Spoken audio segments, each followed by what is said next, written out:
হযরত ওমর আল্লাহর কোরআনকে গ্রহণ করার পরে তিনি কেমন একজন মহামানব হলেন, তার জীবনের সামান্য একটা অংশ আপনাদের শোনাই।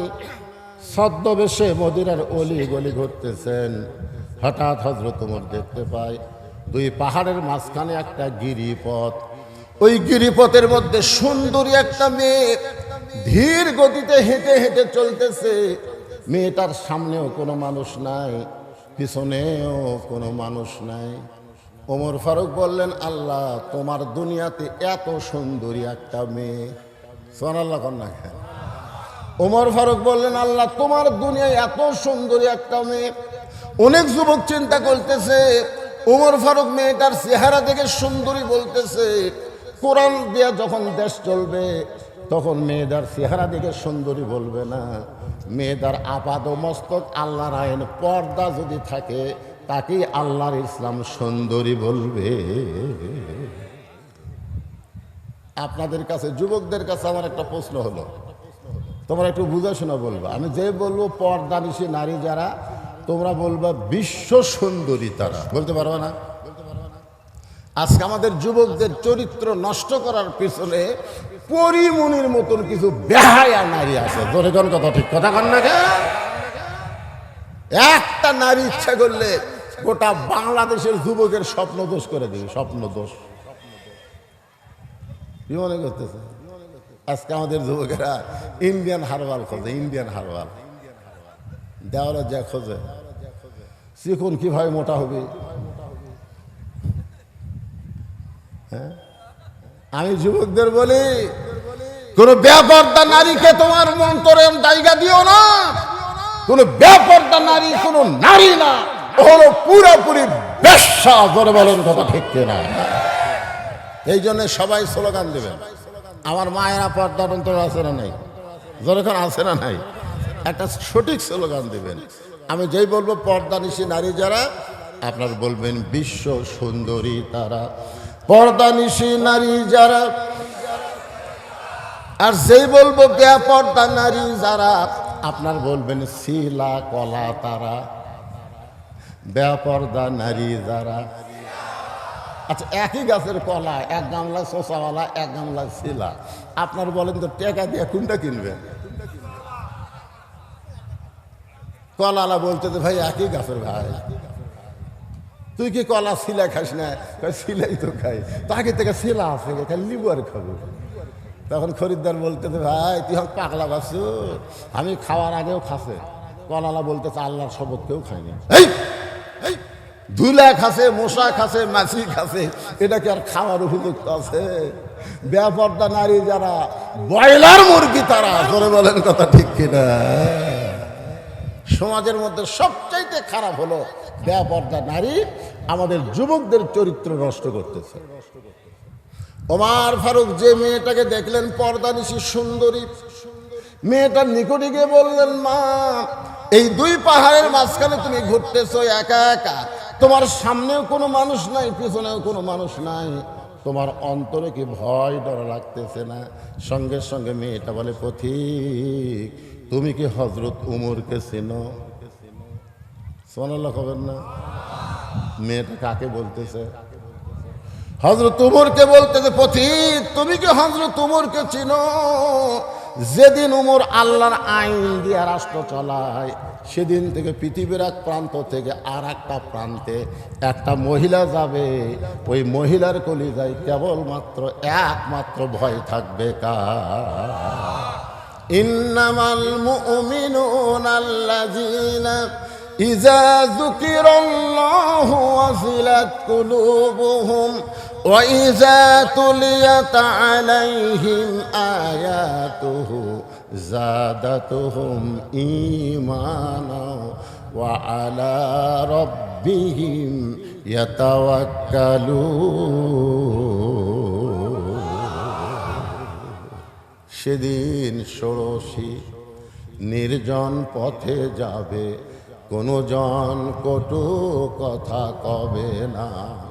পথে আর প্রান্তরে সম্পদের মোহে পড়ে খুন আর হাসানি হবে না। সবাই বলেন যদি মেনে চলি কোরআন, জবান খুলে বলেন, যদি মেনে চলি কোরআন আর রাসূলের বিধান, সকলেই শান্তিতে থাকবে বাংলার আকাশে, কলেমার পতাকা যেদিন দুলবে। কে রে যুবক, রে মোবাইল মারতেছে রে, এরা যা হসে ভাই, এরকম গোসবার গেলে ওরা সরে যায়। স্বয়ং জিবরাইল এসেও যদি ওয়াজ করে, এই যুবকগুলোকে ভালো করা যাবে না, কারণ বর্তমান যুবকদেরকে ওয়াজ দিয়ে ভালো করা যাবে না। যুবকদেরকে ভালো করতে গেলে আল্লাহর কোরআনের সমাজ লাগবে। জোরে কোন কথা ঠিক কিনা? আল্লাহ কোরআনে বলেছেন, আনুনাজ্জিলু মিনাল কুরআনি মা হুয়া শিফাউ ওয়া রাহমাতুল লিল মুমিনিন। এই আয়াতের বাংলা অর্থ কি? আমি যে আয়াতে করিম না, এর বাংলা একটা অর্থ নাই। এর বাংলা অর্থ হলো সবাই গলা খাকারে দেন। আমি যেই বলবো সব সমস্যার সমাধান, আপনার বলবেন দিতে পারে আল কোরআন, বলতে পারবেন না হয়ে যান। সব সমস্যার সমাধান।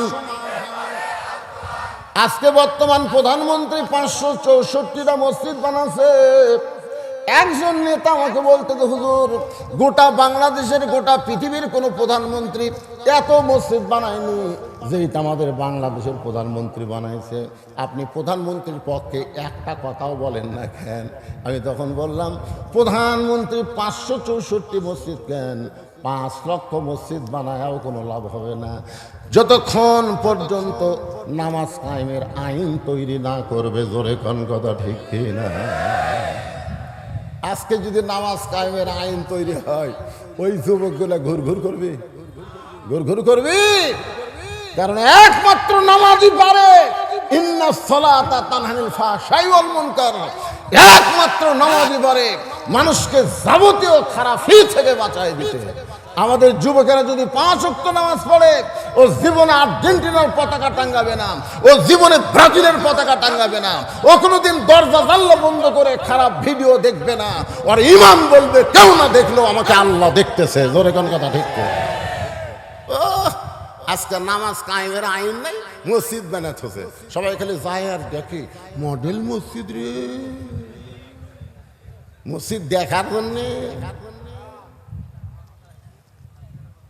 একটু মনোযোগ দিয়ে কথাগুলো শুনবেন। আর ফারুক বলতেছেন, মা এই নির্জন পথে তুমি ধীর গতিতে চলতেছো, তোমার চলার সাইজ দেখে আমার মনে হয় তোমার মধ্যে কোনো দুঃখ কাজ করতেছে। মেয়েটা বলতেছে, পথিক আমি আসলেই একজন দুঃখী নারী। 6 দিন হলে হযরত ওমরকে আমি খুঁজতেছি। জোরে বলেন, কয়দিন? 6 দিন হলে হযরত ওমরকে আমি খুঁজতেছি। ওমর ফারুক বলে, মা তুমি কি পাগলি হয়েছ নাকি? ওমর হলো অর্ধ পৃথিবীর খলিফা। ওমরকে যদি খুঁজবার চাও তাহলে বঙ্গভবনে যাও, রাষ্ট্রীয় ভবনে যাও, গণভবনে যাও, সংসদ ভবনে যাও। এইগুলা ভবনে না যায় তুমি 2 পাহাড়ের মাঝখানে ওমরকে খুঁজতেছ। ওমর কি উদ্দুম্বা নাকি? মেয়েটা বলে, পথিক রে তুমি জানো না, আল্লাহর কোরআন দিয়ে যখন রাষ্ট্র চলবে তখন নেতা খোঁজা লাগবে না, নেতারাই দুঃখী মানুষকে খুঁজে বেড়াবে। আপনারা বলেন তো, এই কোরআন দিয়ে যখন বাংলাদেশ চলবে তখন নেতা খোঁজা লাগবে, নেতারাই দুঃখী মানুষকে খুঁজবে। আর আমাদের বাংলাদেশের নেতারা ভোটের আগে খোঁজে, ভোট গেলে আর খোঁজে না। জোরে কোন কথা ঠিক কিনা? আমার এক নেতা রাস্তা দিয়ে গাড়ি নিয়ে যাচ্ছে, যাওয়ার সময় দেখে ফকির আসতেছে, তো ড্রাইভারকে বলতেছে ব্রেক কর। তো ড্রাইভার বলে, স্যার কেউ তো নাই। আরে ব্রেক কর, আরে ব্রেক কর। যে গাড়ি ব্রেক করছে, নেতা গাড়ি থেকে নামে ফকির সালাম দিচ্ছে, আসসালামু আলাইকুম চাচা কেমন আছেন? ফকির খালি চারিদিকে তাকায়। নেতা বলে, কি দেখেন? বলে, তুমি কাকে সালাম দিলে বাবা? বলে, আপনাকে দিলাম, আমি ভিক্ষা করে খাই। তাই ভোটের আগে আপনিও তো আমিও তাই। আয় নেতার চরিত্র রে, ভোটের আগে ফকিরও তো আমিও তাই। আর ভোট পাওয়া যখন এমপি নেতা হয়ে যায় তখন আর নেতার নাগাল পাওয়া যায় না। ধরে কোন কথা ঠিক কিনা? মেয়েটা বলতেছে পথিক, আমার ঈমান বলতেছে 6 দিন হলে হযরত উমরকে আমি খুঁজতেছি, আর 1-8 দিনের মধ্যেই হযরত উমরকে আমি পেয়ে যাব। আপনারা বলেন তো মেয়েটা উমরকে পাইছে কি পাই নাই? উমর ফারুক চোখের পানি বের করে বলে, মা তুমি যে উমরকে খুঁজতেছো আমি হইলাম সেই উমর। সঙ্গে সঙ্গে মেয়েটা বলতেছে, তাহলে আপনি চোরের মতন একা একা কেন ঘুরতেছেন? আপনার কি কোনো সামসা নাই? আপনি বাংলাদেশের মতন কয়টা দেশ, কথা কনা কয়টা, 96টা দেশের রাষ্ট্রপতি, আর আপনি একা একা চোরের মধ্যে ঘুরতেছেন। আপনার র্যাব নাই, আপনার পুলিশ নাই, আপনার সামসা নাই। আজকে আমাদের নেতারা যখন ঘরে দেখবেন আগে পুলিশের গাড়ি, পিছনে পুলিশের গাড়ি, জোরে কোন কথা ঠিক কিনা? পুলিশ মনে হয় জনগণের না, পুলিশ হলো নেতার। তো আপনি অর্ধ পৃথিবীর খলিফা হইয়া একা একা ঘুরতেছেন, আপনার কি কোনো সামসা নাই? আপনার অন্তরে কি কোনো ভয় ডর নাই? আপনাকে কেউ যদি হত্যা করে, ওমর ফারুক বললেন, ওয়া আলা রাব্বিহিম ইয়াতাওয়াক্কালুন। আমার সামসা লাগবে না, আমার বডিগার্ড লাগবে না, আমার আল্লাহ আমার হেফাজত করবে। ওমর ফারুক বললেন, মা এখন বলো তোমার দুঃখ কি? কি দুঃখে তুমি 6 দিন হলে আমাকে খুঁজতেছো? একটু মনোযোগ দাও, আপনাদের শোনা লাগবে। মেয়েটা বলতেছে, এই মুহূর্তে আমার জীবনের সবচাইতে বড় দুঃখ হলো 6 বছর বয়সে ঈমান গ্রহণ করেছি, শুধু ঈমান গ্রহণ করার অপরাধে 12 বছর আমাকে জেলখানায় বন্দি জীবন কাটাতে হয়েছে। আপনারা বলেন তো মেয়েটার অপরাধ কি? একটু মনোযোগ দিয়ে শুনবেন। মেয়েটা বলতেছে, আমার জীবনের সবচাইতে বড় দুঃখ হলো আমি 6 বছর বয়সে ঈমান গ্রহণ করছি। এখানে মেয়েটা বলতেছেন, আমার সবচাইতে বড় অপরাধ হলো আমি 6 বছর বয়সে ঈমান গ্রহণ করেছি, শুধুমাত্র ঈমান গ্রহণ করার অপরাধে 12 বছর আমাকে জেলখানায় বন্দি জীবন কাটাতে হয়েছে। ভাইজান, এই কথাটা আপনারা একটু খেয়াল করবেন। মেয়েটা কিন্তু বলে নাই যে আমি ঈমানের কলেমা পড়েছি। মেয়েটা কিন্তু বলে নাই যে ঈমানের কলেমা পড়েছি। মেয়েটা বলতেছে আমি ঈমানকে গ্রহণ করছি। আপনারা বলেন তো ঈমানের কলেমা পড়া আর ঈমানকে গ্রহণ করা এই দুইটা কি এক? যুদ্ধের সময় আমাদের এলাকার অনেক হিন্দুরা ঈমানের কলেমা পড়ছে। অনেক হিন্দুরা আর্মি দেখলে, পাকিস্তানের সৈন্য দেখলেই তারা মুসলমানের চাইতে বেশি জিকির করছে, লা ইলাহা ইল্লাল্লাহ, লা ইলাহা ইল্লাল্লাহ, লা ইলাহা ইল্লাল্লাহ। আরবিরা বলতো বিলকুল ঠিকাই ঠিকাই। আপনারা বলেন তো এরা কি ঈমান গ্রহণ করেছে? ওরা মুখে কলেমা পড়িছে। এক হিন্দু আমারে কইছে, হুজুর মুসলমানের কলমার দাম আছে।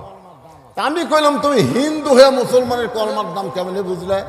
বলি এই কলমা মুখে জারি রাখার কারণে আর্মির গুলি থেকে বাঁচা গেছি। আমি কইলাম, ভাইজান শুধু কলেমা মুখে জারি রাখার কারণে আর্মির গুলির থেকে তুমি বাইচে গেছো। ওই কলেমা যদি কলিজার মধ্যে গ্রহণ করতা, তাহলে জাহান্নামের আগুন থেকে আল্লাহ তোমারে বাঁচায় দিত। এই জন্য ঈমান গ্রহণ করতে গেলে আমাদেরকে 3টা জিনিস খেয়াল করা লাগবে। আপনি যখন রোম পারস্য দখল করলেন, আমি রোমের একটা জেলখানার মধ্যে বন্দী ছিলাম। আপনি জেলখানার দরজা উন্মুক্ত করে দিলেন। আমি জেলখানার দরজা খোলা পাইয়া, কারণ আমার দাদা খ্রিস্টান, আমার বাবা খ্রিস্টান, আমার 14 গোষ্ঠী খ্রিস্টান। আমি এখন কি করব? এই 2 পাহাড়ের মাঝখানে 6 দিন হলে ঘুরতেছি। আপনার যদি দেখা যায়, আপনার কাছে এই দুঃখী মেয়েটা একটু আশ্রয় চায়। ওমর ফারুক চোখের পানি বের করে বললেন, মা আমি তোমাকে আশ্রয় দিবার পারবো না, কারণ ইসলাম কোনোদিন কাউকে আশ্রয় দেয় না, বরং ইসলাম মানুষকে অধিকার দিয়ে দেয়। আপনারা বলেন তো ইসলামে নারীদের অধিকার আছে না নাই? আজকে অনেক মেয়েরা বলে ইসলামে আমাদের কোনো অধিকার নেই। এই যে একজন তাসলিমা নাসরিন একটা বই লেখছে, নির্বাচিত কলম। ওই নির্বাচিত কলমের মধ্যে লেখছে আর রেজালু কাওয়ামুনা আলান নেসা। যে পুরুষরা নারীদের উপরে থাকবে। এই আয়াতটার ব্যাখ্যা করে তাসলিমা নাসরিন নাস্তিক বলেছে এইখানে আল্লাহ তাআলা পুরুষের চাইতে নারীদের দাম কমায় দিছে, কারণ পুরুষেরা থাকবে উপরে, নারীরা থাকবে নিচে। আপনারা বলেন তো এই আয়াতটা আল্লাহ কোন প্রেক্ষাপটে নাযিল করছে? নারী যদি মা হয় তাহলে নারীর দাম বাবার চাইতে অনেক বেশি। জোরে কোন কথা ঠিক কিনা? নারী যদি মেয়ে হয় তাহলে ছেলের চাইতে মেয়ের দাম কম না বেশি? কিন্তু নারী যদি বউ হয়, ওই জায়গাতে একটু আল্লাহ বলছে স্বামী একটু উপরে থাকবে, বউ একটু নিচে থাকবে। আপনারা কি বইয়ের উপরে থাকেন না নিচে যান? পদ্মার চরে জালা ঝাড়েন একটা অস্থায়ী ঘর বানাচ্ছে, চাটাইয়ের ঘর। জালা মাছ ধরবে, ইলিশ মাছ, হঠাৎ একদিন উঠছে ঝড়ে, এত জোরে ঝড় উঠছে বুঝলেন, খালি ধুলাবালি দিয়া। এক আধ ঘন্টা হয় ঝড় থামে না। স্বামী জালা বলতেছে বউরে আমারও তো পেশাব লাগছে, আমি কি করি? বউ বলতেছে দরজা খোলা যাবে না, কারণ বাইরের বালি এসে ঘর মাখা যাবে।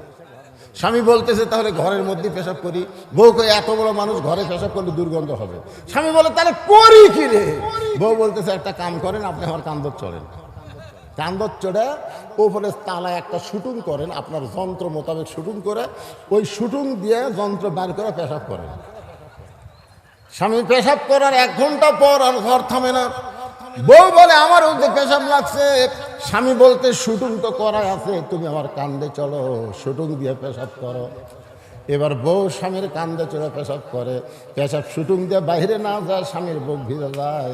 স্বামী চিল্লায় বলে বউ রে পেশাব করিস কোন জায়গা, তারপরে কোন জায়গায়? বউ চিল্লায় বলে মরার স্বামী জানো না সব জায়গায় সমান অধিকার চলে না। আপনারা বলেন তো মেয়েদের অধিকার ইসলামে আছে না নাই? আছে না নাই? ওমর ফারুক বললেন মা এখন তোমার বয়স কত? মেয়েটা বলতেছে 6 বছর বয়স ঈমান গ্রহণ করেছি আর 12 বছর জেলখানায় বন্দি জীবন কাটাইছি, এই মুহূর্তে আমার বয়স হলো 18 বছর। ওমর ফারুক বললেন মা 18 বছরের একজন মেয়ের জন্যে ইসলামের 1 নম্বর অধিকার হলো ভালো একটা ছেলের সাথে বিয়া বসা। কি ছেলে? আপনারা কি আমার কথা বুঝতে পারতেছেন না? কি ছেলে? ভালো ছেলে বিয়াতে বিমান নেয়, মহারণা লগত। জোরে কন, বিয়াতে বিমান নেয় না, মহারণা নগদ দেয়, এরা হলো ভালো ছেলে। আপনাদের ধাঙ্গুরহাটের খবর কি?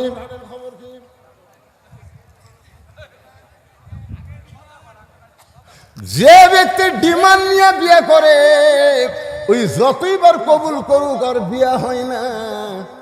এই ডিমান্ড নিয়ে বিয়া করার কারণে স্বামী স্ত্রী মিলন হওয়ার পরে যে মালগুলা বাড়ায় ওই মালগুলা কোরআনের মাহফিলে বসে। আপনারা আজকে সর্বাত্মক স্বীকার করবেন ডিমান্ড নেওয়া জায়েজ না হারাম? মহরনা দেওয়া ফরজ না সুন্নত? মহরনা দেওয়া ফরজ, সেই মহরনা দেয় না, আর যেই ডিমান্ড নেওয়া হারাম সেই ডিমান্ড নেয়। এরা কোনোদিন ভালো ছেলে হতে পারে না। ওমর ফারুক বললেন মা তুমি একটা ভালো ছেলের খবর কোথায় পাইবা? কারণ তোমার তো কোনো অভিভাবক নাই। আমি একটা ভালো ছেলের খবর দিচ্ছি, দেখো তো ছেলেটা তোমার পছন্দ হয় না। মেয়েটা বলতেছে আমিরুল মুমিনিন তাহলে আপনি ভালো ছেলের খবর দেন। ওমর ফারুক বললেন ছেলেটার যোগ্যতা হলো 6 লক্ষ হাদিসের হাফেজ, 30 পারা কোরআনের হাফেজ, বয়স হলো 22 বছর, গায়ের রং ফর্সা, চাঁদের বরণ চেহারা। ছেলেটার নাম হলো আব্দুল্লাহ আর বাবার নাম হলো হযরত ওমর। মারে ও মা, আমি তোমাকে আমার বৌমা বানায়া, বেটার বৌমা বানায়া আমার বাড়িতেই তোমাকে অধিকার দিবার চাই। আপনারা বলেন তো মেয়ে মানুষের অধিকার আছে না নাই? আমি তোমাকে কি মা, জোরে কান কি মা? অনেক মুরব্বী চিন্তা করতেছে হুজুর বেটার বৌমা হয়, এটা আপনার ওয়াজে আমরা শুনি, কিন্তু বাড়ির তো দেখতে পাই না। এখন অনেক বেটার বৌমা না হইয়া বউ দজ্জাল হচ্ছে, আছে না নাই? জোরে কান আছে না নাই? আপনারা যে বেটা করে বিয়ে করাছেন কেবারে বেটার বউগুলা কেমন কথা কয় না আপনারা বেটা করে বিয়ে করাননি আগুন বিয়ে করার আগে বেটা কি ভালো জানেন দুটা ডাব কিনে নেয় একটা বাপক কাটা দেয় একটা মাও কাটা দেয় বাপ মাও কয় আমাকে আল্লাহ ফেরেস্তা দিছে কিন্তু বিয়ে করার পরে বউ যে কি কান মন্ত্র দিছে আর আপনাকে এই কি জানেন না হাটনগর আর থাকে না এখন বউলিয়া চলে গেছে এখন নওগাঁ বউলিয়া থাকে বাসা করছে 3 তলা বাসা করছে ওটি বউলিয়া থাকে বাপ মা থাকে হাটনগর একদিন বাবা অসুস্থ হয়ে নওগাঁয় ভালো ডাক্তার দেখানোর জন্য চলে গেছে ভালো ডাক্তারের একটা লম্বা সিরিয়াল দেখতে দেখতে রাত 9টা বাজছে রাত কয়টা এখন চিন্তা করে 9টার সময় হাটনগর কেমনে যাই মন বলতেছে কে তোর বেটার বাসা নাই ওই তখন ওই মনের তাগিদে বেটার বাসাত গেছে বেটার নাম হলো আব্দুল্লাহ কি সুন্দর নাম আব্দুল্লাহ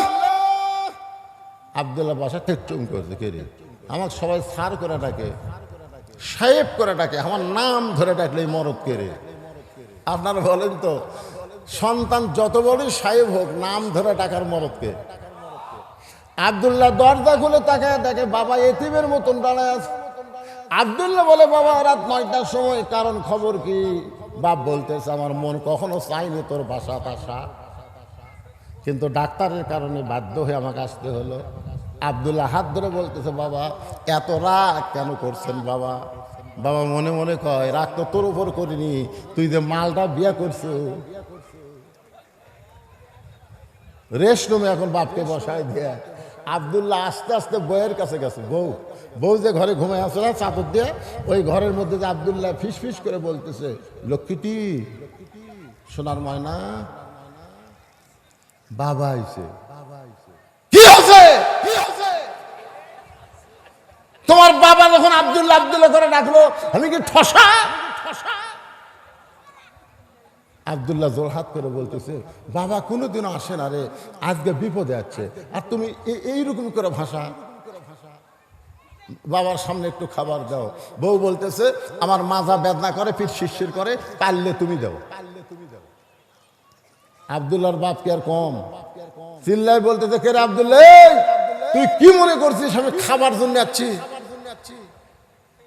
যাওয়ার জায়গা পাইনি দেখে তোর বাড়ি যাচ্ছি থাকার একটু জায়গা দে খাওয়া লাগবে না আব্দুল্লাহ রাত 9টার সময় বাবা না খাইয়া ঘুমায় গেছে রাতটা যখন 11টা বাজে তখন আব্দুল্লাহ শালা আপনারা আব্দুল্লাহর শালা বলতে কি বুঝতেছেন বইয়ের ভাই 11টার সময় এসে ডাকতেছে শেফালি আপা আব্দুল্লাহর বইয়ের নাম হলো শেফালি আপা সঙ্গে সঙ্গে শেফালি কম্বল ফেলা দিয়া মারছে লাভ আব্দুল্লাহ তাকায় দেখে কম্বল আছে বউ নাই বউটা দৌড়ে গিয়া গেট খোলা বলে ভাইজান এত রাত্রে কোত্থেকে বলে ক্রাম বোর্ড খেলতে খেলতে রাত হয়ে গেছে আপা আমি একটু ঘুমাবার চাই বলে কিসের ঘুম আগে খাওয়া তুই না খাইলে ঘুমাইলে আমার চোখে ঘুম ধরবে না এই বলে ভাত গরম গোস্ত গরম মাছ গরম সব গরম করে ভাইয়ের সামনে দিয়া বলতে খাভাই তুই না খাইলে আমার কলিজার শান্তি নাই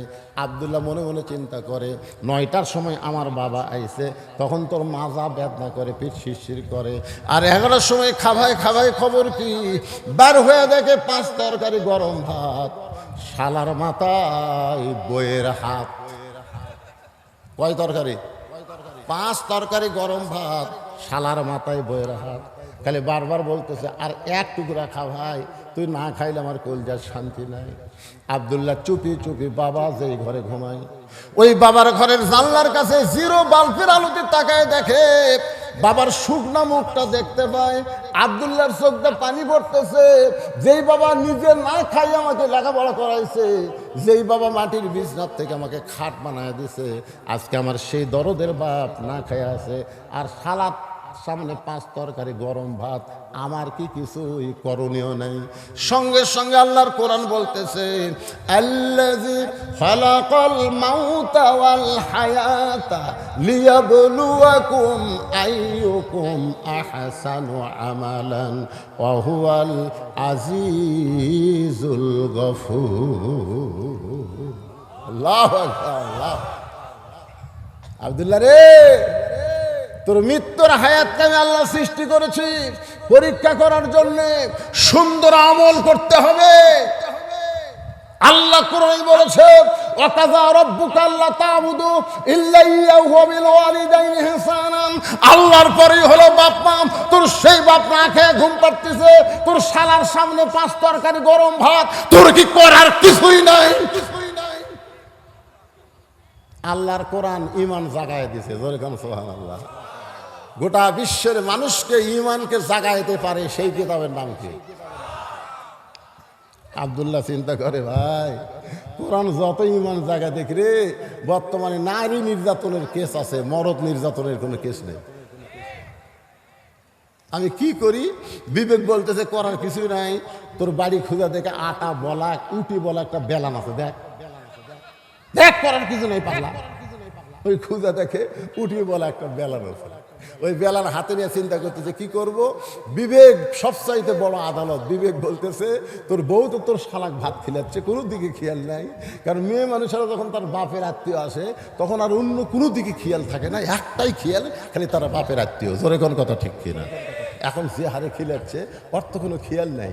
তুই বিড়ালের মতন চুপি চুপি যায় ওর পিছনে দেখা উঁচু হয়ে আছে, ওই উঁচা জায়গা বিসমিল্লাহ কয়া একটা বাড়ি মারবো, একটা হজের সব। 2টা বাড়ি মারবো, 2টা হজের সব। এখন তুই কয়টা হজের সব নিব সেটা তোরই ব্যাপার, কিন্তু খবরদার নিচেও জান মারিস না, উপরেও জান মারিস না। কারণ নিচে মারলে কেস খাবো, উপরে মারলেও কেস খাবো, কারণ দেখাবার পারবি। আর মিডল পয়েন্টে মারলে লুসবি ঠিকই, কিন্তু কাউকে দেখাবার পারবি না। জোরে কোন কথা ঠিক কিনা? কারণ ওই জায়গা কাপড় খুলে কাউকে দেখাবি। বিলাই যেমন ইন্দুর ধরে, আব্দুল্লাহ চুপি চুপি বইয়ের পিছনে এসে বেলান নিয়ে উঠি বলা বেলান নিয়ে দাঁড়ায় আছে। আর বউ খালি ভাইকে বলতেছে আর এক টুকরা খা। ভাই বলতে জোড়া খাপা, আর আমি পারবো না। বোন বলতেছে ভাই রে তাহলে আর এক টুকরা মুরগিলে, না পাবি আর পারতেছি না। আব্দুল্লাহ কয় আমার বাপ না খেয়ে আছে, তোর পিঠ ব্যাপ না, তুই শিশির করে কম্বল ছাড়লি না, তোর ভাই খাবার চাই না তারপরেও খাবার দেশ। এই রাগ করে মারছে বাড়ি, এত জোরে বাড়ি মারছে, ফুটবল লাথি মারলে যেমন শব্দ হয় ওই জায়গায় বাড়ি মারলে শব্দ হবি, কিন্তু খুব জোরে লাগবি না। মাঝে মাঝে প্র্যাকটিস করে দেখবেন, বইয়ের ওই জায়গায় বাড়ি মারবেন, শব্দ হবি কিন্তু খুব জোরে লাগবি। কাকু বলবারও পারবি, আমার পাতার উপর মারছে কাকু বলবার পারবে, খালি লুসবি ঠিকই। যে বাড়ি মারছে বউ দৌড়, শালাও দৌড়।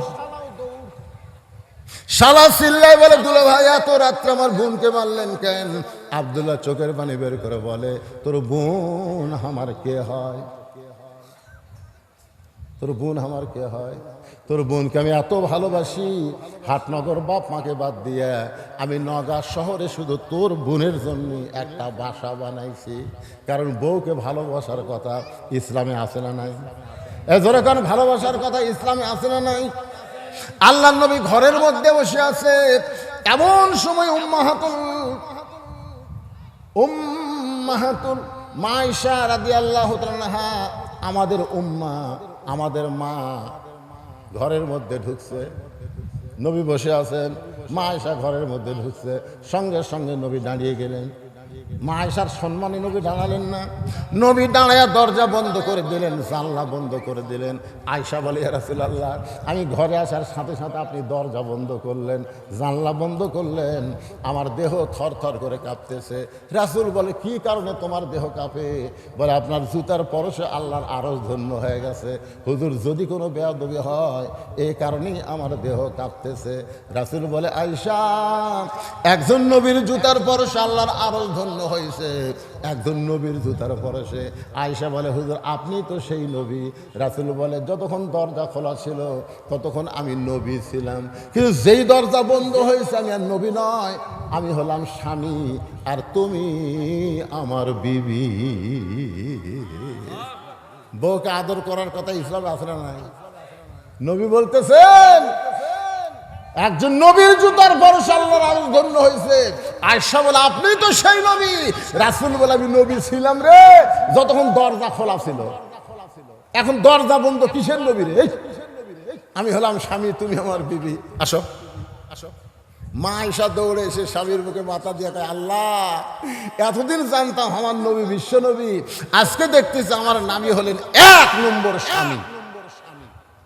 নবী আস্তে করে মা আয়েশাকে বুকের মধ্যে নিয়ে এই ডান হাত দিয়ে পিঠের উপর একটা চাপ দিছে। এই চাপ দেওয়া কিন্তু সুন্নত। আপনারা বুকের মধ্যে নিয়ে একটা কি দিবেন? কথা কয় না একেবারে। শোনেন, ফেতনার জামানায় একটা সুন্নত আমল করলে 100 গলা কাটা শহীদের সওয়াব। কোনোদিন চাপ দিচ্ছেন আপনারা? যারা বিয়ে করতেছেন ভাই, আমি তার খুব বলতেছি, আর প্রেমিকা চাপ দেওয়ার কথা বলতেছি না। এখন বউকে বুকের মধ্যে নিয়ে আল্লাহ রাসূল, আল্লাহর নবী হলেন আমাদের আদর্শ। নবী যখন ডান হাতে চাপ দিয়েছে, সঙ্গে সঙ্গে আল্লাহ বলে, জিবরাইল যা যা নবীর কাছে কোরআন শরীফ নিয়ে যা। ফেরেশতা জিবরাইল বলে, আল্লাহ বহুবার নবীর কাছে কোরআন নিয়ে গেলাম, এইভাবে তো কোনোদিন বলেন নাই। আল্লাহ বলে, জিবরাইল নবী ঘরের মধ্যে যে আমল করতেছে, এই আমলে আমি আল্লাহর আরশ খুশি হয়ে গেছে। সুবহানাল্লাহ, জোরে কোয়া যায় না? আপনার বলেন তো, নবী কি ঘরের মধ্যে নামাজ পড়তেছে, জিকির করতেছে, তসবিহ তেলাওয়াত করতেছে, কি করতেছে? বুকের মধ্যে চাপা ধরায় আল্লাহর কাছে সবচাইতে দামি আমল। জোরে কোন সুবহানাল্লাহ। যা রে জিবরাইল যা, কোরআনের আয়াত নিয়ে নবীর কাছে যা। ফেরেশতা জিবরাইল কোরআনের আয়াত নিয়ে নবীর বাড়ির পাশে দাঁড়িয়ে বলতেছে, আসসালামু আলাইকা ইয়া রাসূলুল্লাহ। নবী আয়েশাকে বুকের মধ্যে নিয়ে চমকে উঠলেন। আয়েশা বলে, হুজুর আপনি চমকালেন কেন? বলে, ফেরেশতা জিবরাইল আমাকে সালাম দিল। আয়েশা বলতেছে, এই সময় ফেরেশতা আসার টাইম হলো। কারণ বউ যখন স্বামীর বুকের মধ্যে থাকে, মনে হয় বউটা জান্নাতের মধ্যে আছে। জোরে কোন কথা ঠিক কি না? আল্লাহ রাসূল বলে, আয়েশা, জিবরাইল নিজের ইচ্ছায় কোনোদিন আসে না, জিবরাইল আল্লাহর হুকুমে আসে। দেখি জিবরাইল কি জন্য আইছে। নবী বললেন, জিবরাইল কারণ কি? জিবরাইল বলে, হুজুর ঘরের মধ্যে কি করতেছেন আমি জানি না, তবে আল্লাহ পাক আমাকে জানাইছে যে আমল করতেছেন, আল্লাহর আরশ খুশি হয়ে গেছে। আল্লাহ কোরআনের আয়াত নাজিল করেছে, হুন্না পড়েন, হুন্না লিবাসুল লাকুম ওয়া আনতুম লিবাসুল লাহুন্না। তোর বোন আমার বউ হয় রে, সে আদরের বউকে আমি কেন মারলাম? আয় শালা বলতেছে, আমাকেও মারবেন নাকি? বলে, তোকে মারবো না, তোকে একটু দেখাবার চাই, আয়। এবার শালার হাত ধরে বাবা যেই ঘরে ঘুমায় ওই ঘরের জানলার কাছে নিয়ে গিয়ে বলতেছে, দেখো ভিতরে কে? শালা বলতেছে, আপনার বাবা কখন আইছে? দুলা ভাই, আপনার বাবা কখন আইছে? আব্দুল্লাহ বলতেছে, 9টার সময় আইছে। তোর বোন কইছে মাজা বেদনা পিঠ শিরশির করে, আমার বাবার সামনে খাবার দেয়নি বলে বাবা রাগ করে না খেয়ে ঘুমিয়ে গেছে। আর 11টার সময় তোর সামনে 5 তরকারি গরম ভাত। বললে শালা বল আমার আমল কি? শালা বলতে, দুলা ভাই আর একটা মারেন, আর একটা মারেন। এই মানুষের জাত না, এই বাপের আত্মীয় পছন্দ করে, স্বামীর আত্মীয় 2 চোখকে দেখতে পারে না। জোরে কোন কথা ঠিক না? আপনাদের ঘরে এমন বউ আছে না নাই? ওর বাপের বাড়ি একটা ফকির আসলে আমার মায়েরা যারা পর্দার অন্তর আছেন, মা মনে কষ্ট নিয়েন না। যে স্বামীর পায়ের তলে আপনার জান্নাত হওয়ার কথা ছিল, কিন্তু পায়ের তলে জান্নাত না হয়ে রাসূল বলেছেন, আল্লাহর পরে কাউকে যদি সেজদা দেওয়ার হুকুম থাকতো, তাহলে প্রত্যেকটা নারীকে বলা হতো, তোমার স্বামীর পায়ে সেজদা করো। ফাতেমা বলতেছে, বাবা এই যে স্বামীর পায়ে সেজদা করা, এই আমলটাই কি মেয়েদের সবচাইতে বড় আমল? আল্লাহ রাসূল বলে, ফাতেমা, নারীদের সবচাইতে বড় আমল হলো পর্দা। ধরে বলেন, নাম কি? তুমি মনে করো না তোমার বাবা বিশ্ব নবী বলে আল্লাহ তোমাকে জান্নাত দিবে, এইটা কখনোই তুমি মনে করো না। ফাতেমা বলে, বাবা, আমি মাঝে মধ্যে মনে করি আমার বাবা বিশ্ব নবী বলে আল্লাহ সেই খাতিরে হয়তো আমাকে জান্নাত দিবে। রাসূল বলে, ফাতেমা রে, জান্নাতে যদি যাওয়ার চাও তাহলে জান্নাতের আমল করে তোমাকে জান্নাতে যেতে হবে। ফাতেমা বলে, বাবা, জান্নাতের আমল কি? রাসূল বললেন, মেয়েদের সব আমলের মধ্যে 1 নম্বর আমল হলো পর্দা। ধরে কর, 1 নম্বর আমল কি? আমার মায়েরা যারা পর্দার অন্তরালে একটু মনোযোগ দিয়ে শোনেন। গভীর রাত্রে হযরত আলীকে বুকের মধ্যে নিয়ে ফাতেমা ছোট বাচ্চার মতন কাঁদতেছে। আলী বলে, ফাতেমা, কান্দার কারণ? বলে, ওগো স্বামী, আল্লাহ পাক আমার দোয়া কবুল করেছে, আজকে রাতের বেলায় আমার মৃত্যু হবে। যেই বলেছে রাতের বেলা মৃত্যু হবে, গাছের গোড়া কাটলে গাছটা যেমন পড়ে যায়, হযরত আলী তেমনি পড়ে গেলেন ঘরের মাজায়। মা ফাতেমা মুচকি মুচকি হেসে স্বামীর কপালে একটা চুমা দিয়ে বলে, স্বামী গো, আমি এতদিন ধরে জানতাম আপনি হলেন পৃথিবীর সবচাইতে বড় আলেম। আমি এতদিন ধরে জানতাম আপনি পৃথিবীর সবচাইতে বড় বীর।